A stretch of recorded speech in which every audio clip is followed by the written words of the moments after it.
Hello guys, welcome to education hub. आज जो है हम लोग जो है इम्पोर्टेंट क्वेश्चन आप लोगों को बताने जा रहे हैं, साइंस का, वो भी। आइए स्टार्ट करते हैं।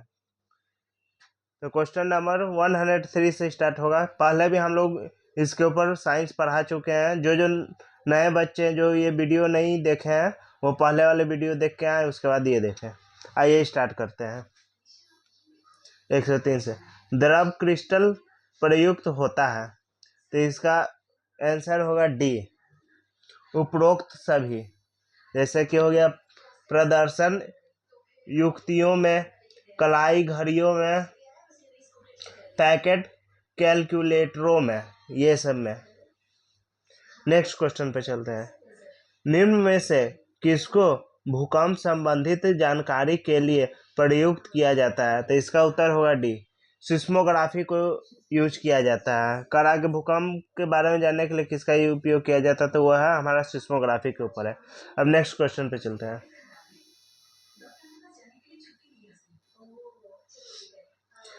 निम्नलिखित युग्मकों में से कौन सा एक सही सुमेलित नहीं है? कौन सा एक सही सुमेलित नहीं है, गलत है उसमें? तो ये हो जाएगा डी नंबर, एमीटर, विद्युत शक्ति मापन नियंत्र, ये गलत है। नेक्स्ट क्वेश्चन पे चलते हैं। 106 ऑक्सेनोमीटर का प्रयोग करते हैं, तो इसका आंसर होगा ए, वृद्धि दर मापने के लिए।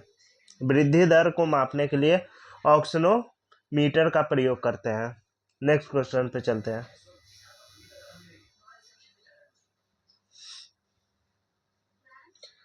क्वेश्चन नंबर है 107। सूची 1 और सूची 2 के सुमेल कीजिए तथा सूचियों के नीचे दिए गए कूट की सहायता से सही उत्तर चुनिए। सूची 1 सूची 2 जैसे कि दिया हुआ है। ए में दिया हुआ है हम लोग का एनीमोमीटर, उसमें दिया हुआ है पहला में भूकंप। दूसरा दिया हुआ है बी में हमें सिस्मोग्राफी, तो उसका सेकंड में दिया हुआ है वायुमंडलीय दाब। फिर सी में है बैरोग्राफ, तीसरा में दिया हुआ है वायु वेग, और फिर है हाइग्रोमीटर, चौथा में दिया हुआ वायुमंडलीय आर्द्रता। तो इसका आंसर जो है हम लोग, इसका आंसर जो है ऑप्शन डी होगा। ऑप्शन डी ऊपर में दिया हुआ है 3124, इस टाइप से होगा। तो इसका आंसर जो हो जाएगा ऑप्शन डी। अब 108 पे आते हैं। डॉक्टरों द्वारा प्रयुक्त होने वाला एस्थेथोस्कोप जिस सिद्धांत पर कार्य करता है वो है, कौन से सिद्धांत पर कार्य करता है? तो ध्वनि तरंगों का अध्यारोपण करता है। ध्वनि तरंगों का अध्यारोपण करता है, यानी डी नंबर हो गया। नेक्स्ट क्वेश्चन पे चलते हैं।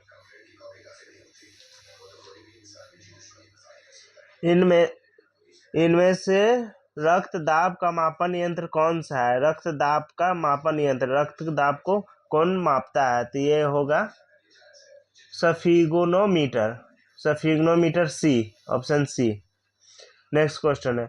दूध का अपेक्षीय घनत्व ज्ञात किया जा सकता है, तो अपेक्षीय घनत्व जो है ज्ञात किया जाता है लैक्टोमीटर से, यानी ऑप्शन सी से, लैक्टोमीटर। नेक्स्ट क्वेश्चन पे चलते हैं।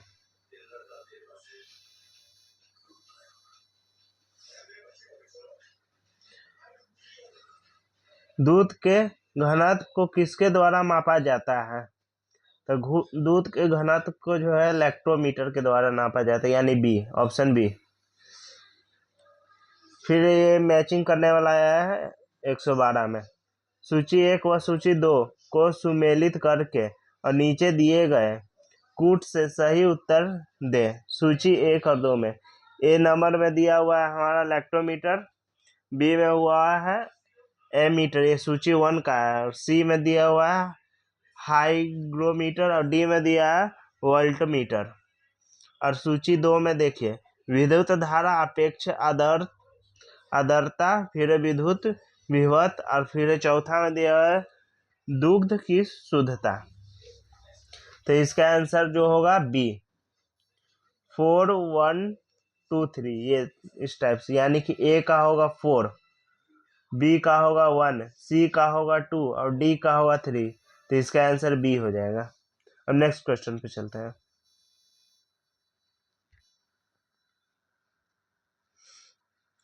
पारे का साधारणतः तापमापी यंत्रों में उपयोग किया जाता है क्योंकि इसकी विशेषता है।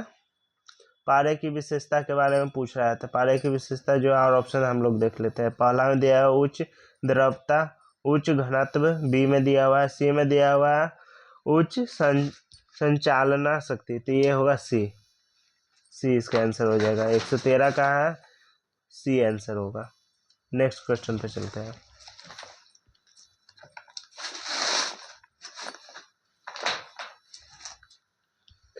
ध्वनि की तीव्रता को मापने वाला यंत्र है, तो ऑप्शन डी हो जाएगा ऑडियोमीटर। ऑडियोमीटर से ध्वनि की तीव्रता नापते हैं। सही सुमेलित कीजिए, तो इसमें एक में दिया है फेवोमीटर, 2 में दिया हुआ है बैरोमीटर, 3 में है हाइग्रोमीटर और 4th में है अल्टोमीटर। और सूची 2 में दिया हुआ है वायुमंडलीय दाब, वायुमंडलीय आर्द्रता, फिर है ऊंचाई और फिर समुद्र की गहराई। तो इसका आंसर ए हो जाएगा। नेक्स्ट क्वेश्चन पे चलते हैं। समय मापक विज्ञान, तो समय मापक विज्ञान है तो हॉरोलॉजी। फिर 117 पे आते हैं। 1 नैनोमीटर बराबर होता है तो 10⁻⁻7 सेमी। नेक्स्ट क्वेश्चन पे चलते हैं।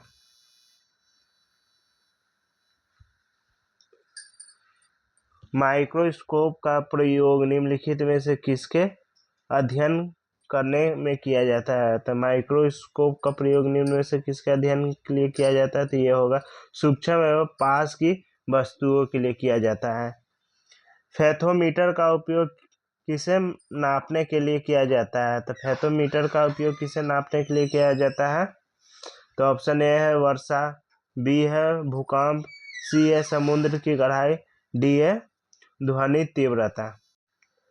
तो इसका आंसर सी है समुद्र की गहराई। फेथोमीटर का यूज करते हैं समुद्र की गहराई को नापने के लिए। नेक्स्ट क्वेश्चन पे चलते हैं।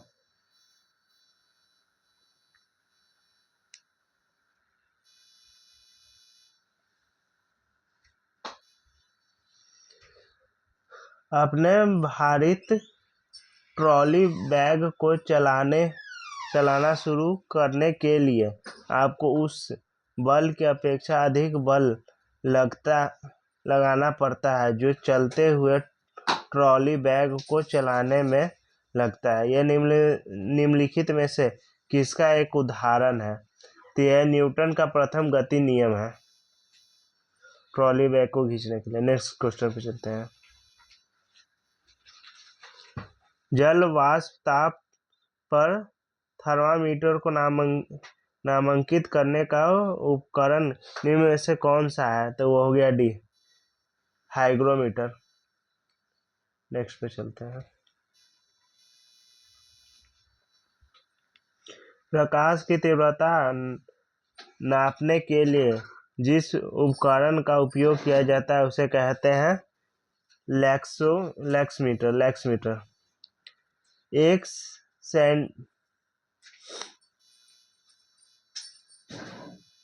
नेक्स्ट पे आते हैं।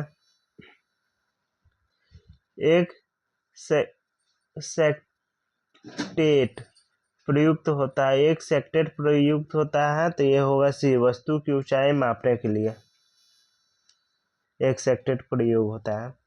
नेक्स्ट क्वेश्चन है, निम्नलिखित में से किसके मापन में फोनोमीटर का उपयोग किया जाता है? किसके मापन के लिए? तो अत्यधिक ऊंचा ताप, प्रकाश के चमकीलेपन की क्षमता, विद्युत चुम्बकीय तरंग की आवृत्ति, वायुमंडलीय आर्द्रता। फोनोमीटर का प्रयोग जो है चमकीलापन के लिए उपयोग होता है। नेक्स्ट क्वेश्चन पे चलते हैं। एक व्यक्ति एक लकड़ी की सीढ़ी के मध्य बिंदु पर खड़ा है। सीढ़ी कमरे के फर्श व ऊर्ध्व दीवार के बीच फिसलन शुरू करती है।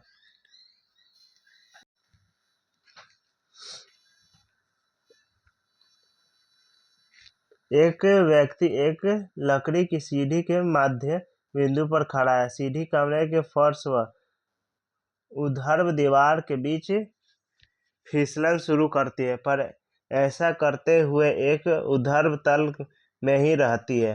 फिसलती हुई सीढ़ी के मध्य बिंदु पर खड़े युवती द्वारा अनुरेखित पथ होगा। तो अनुरेखित पथ क्या होगा? तो अनुरेखित पथ जो है इसका सी होगा, एक वृत्ताकार पथ होगा, एक वृत्ताकार पथ बनाएगा। और गाइस जो एक पीछे वाले क्वेश्चन बोले थे इसका आंसर जो है सी है, ये विद्युतीय चुंबकीय तरंग की आवृत्ति होगा। वो बाय मिस्टेक जो है चमकीले में चल गए थे, असल में चुंबकीय होगा, चमकीले नहीं चुंबकीय तरंग की आवृत्ति है। नेक्स्ट क्वेश्चन पे चलते हैं। सड़क पर एक कार 60 किलोमीटर प्रति घंटा की एक समान चाल से दौड़ रही है। कार पर लगने वाला शुद्ध परिमाणी बल क्या होगा? तो वो शून्य के बराबर होगा, शून्य के बराबर होगा। नेट रिजल्टेंट फोर्स जो है वो शून्य के बराबर होगा। नेक्स्ट क्वेश्चन पे चलते हैं गाइस।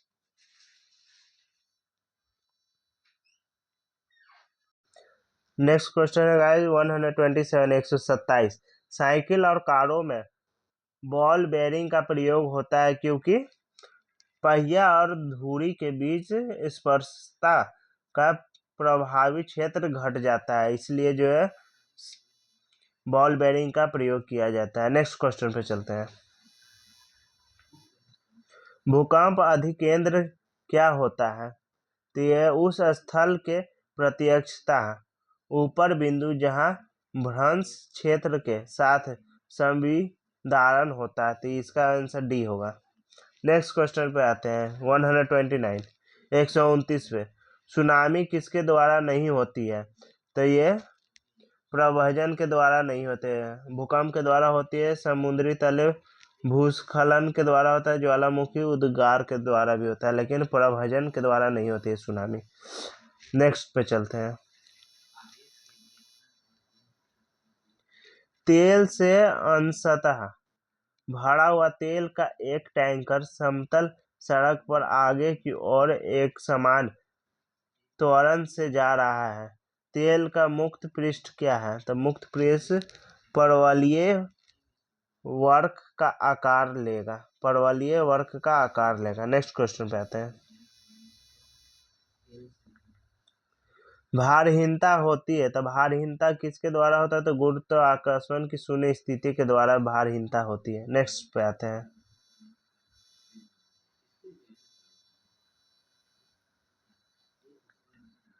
भारहीनता की अवस्था में एक मोमबत्ती की ज्वाला का आकार हो जाएगा, तो गोलाकार हो जाएगा। मोमबत्ती की ज्वाला का आकार जो है गोलाकार हो जाएगा भारहीनता खत्म होते ही।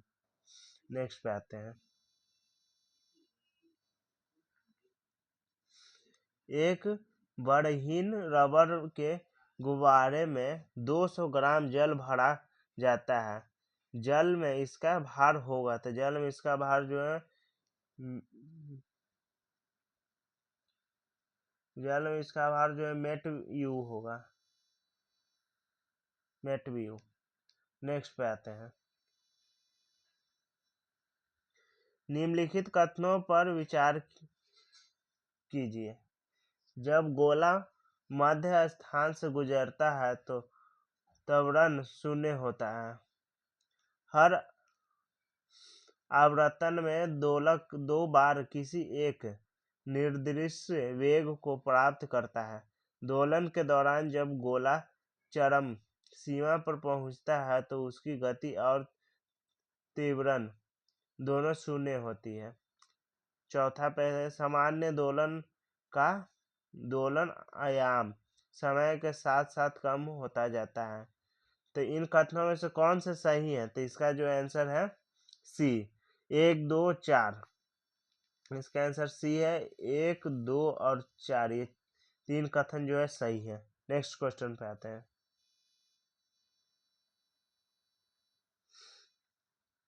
निम्नलिखित प्रश्नों में दो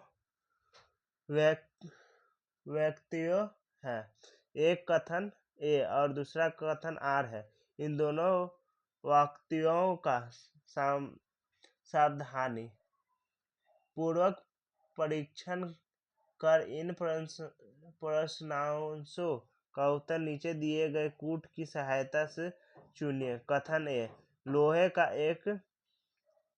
का एक गोला पारे पर तैरता है किंतु पानी में डूब जाता है। आर में देखिए क्या कर रहा है, लोहे का अपेक्षीय घनत्व पारे के अपेक्षीय घनत्व से अधिक होता है। तो इसका आंसर जो सी है, ए सही है और आर वाला जो कथन गलत है। लोहे का गोला पारे पर तैरता है किंतु पानी में डूब जाता है, ए सही है। आइए नेक्स्ट पे चलते हैं।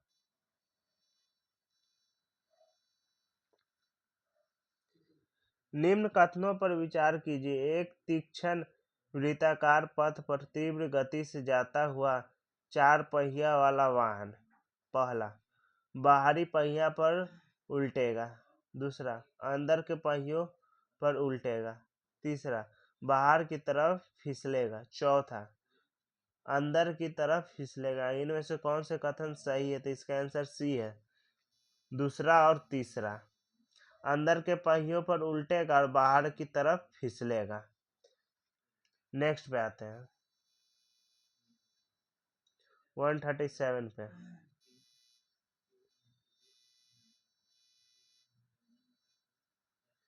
एक मैदान में ए तथा बी दो स्थित बिंदु है। एक साइकिल सवार सी ऐसे जाता है कि कोण ए सी बी सदैव समकोण रहे।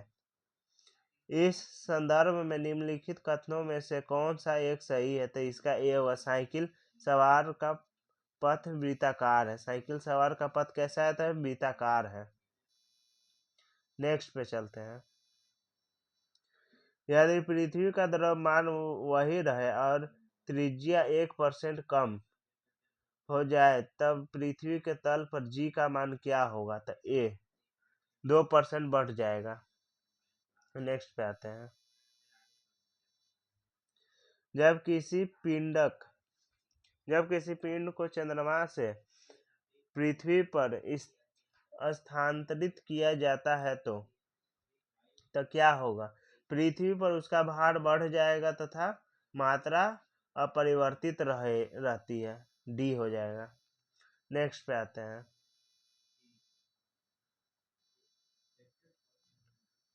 नेक्स्ट 140। एक व्यक्ति जिसका पृथ्वी पर भार जो है 62 किलोग्राम है, उसका भार चंद्रमा पर लगभग 10 किलोग्राम होगा।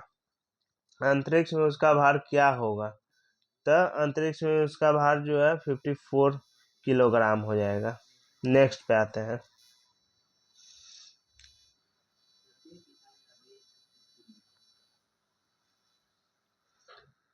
निर्देश नीचे दो वक्तव्य दिए गए हैं, एक कथन ए और दूसरा कथन आर। कथन ए में तांबे के एक टुकड़े को तथा कांच के एक टुकड़े को एक ही तापमान पर गर्म किया गया। उसके बाद स्पर्शन करने पर स्पर्श करने पर जो है तांबा का टुकड़ा कांच के टुकड़े की अपेक्षा अधिक गर्म लगता है। और सेकंड कह रहा है कि तांबे का घनत्व कांच के घनत्व से अधिक होता है। तो कौन सा सही है? तो इसका ए सही है।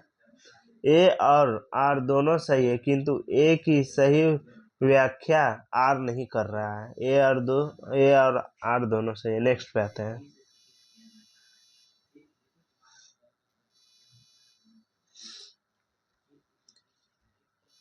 वन 144।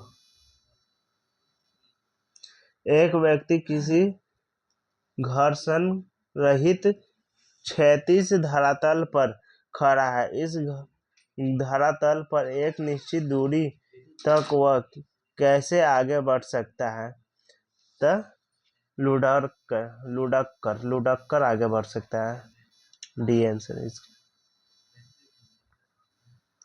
नेक्स्ट पे है कथन है एक पूर्णांत घर्षणहीन पृष्ठ कंप्लीटली फ्रिक्शनलेस सरफेस पर खड़ा एक व्यक्ति सीटी बजाने से अपने को गति में ला सकता है।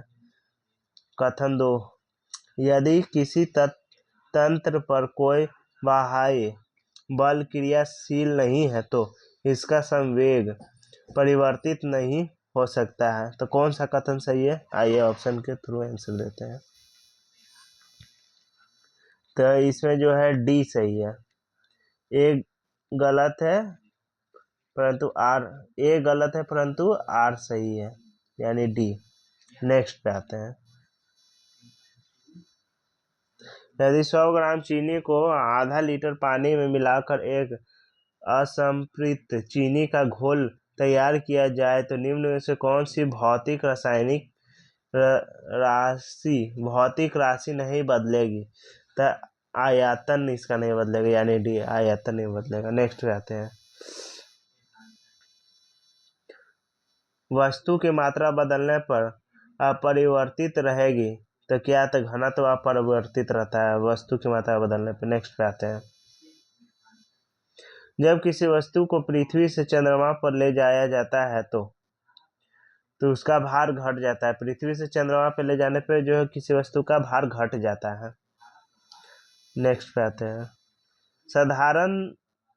साधारण यंत्र किसी व्यक्ति की सहायता करता है तो यह कम बल का प्रयोग करके भी उतनी ही मात्रा में काम करने में साधारण यंत्र यूज होता है। नेक्स्ट पे आते हैं।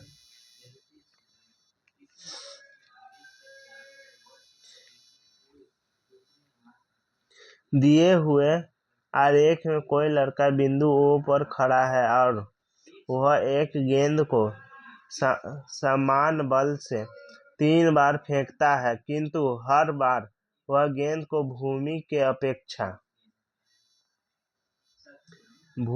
अपेक्षा विभिन्न आंतियों पर प्रक्षेपित करता है। तो प्रक्षेप के परिणाम आरेख में आलेखित किए गए हैं। निम्न में से कौन सा एक निष्कर्ष सार्थक है? जितनी इसका जो आंसर डी होगा। प्रारंभिक आंतिय जितनी अधिक होगी उतनी ही अधिक ऊंचाई प्राप्त करेगा। प्रारंभिक आंतिक जितनी अधिक होगी उतनी ही अधिक ऊंचाई प्राप्त करेगी। तो गाइज आज के लिए इतना ही। हमारा वीडियो जो है डेली आते रहेगा। चैनल पे जो नए हो चैनल को लाइक, सब्सक्राइब एंड शेयर कर दें। Thank you so much.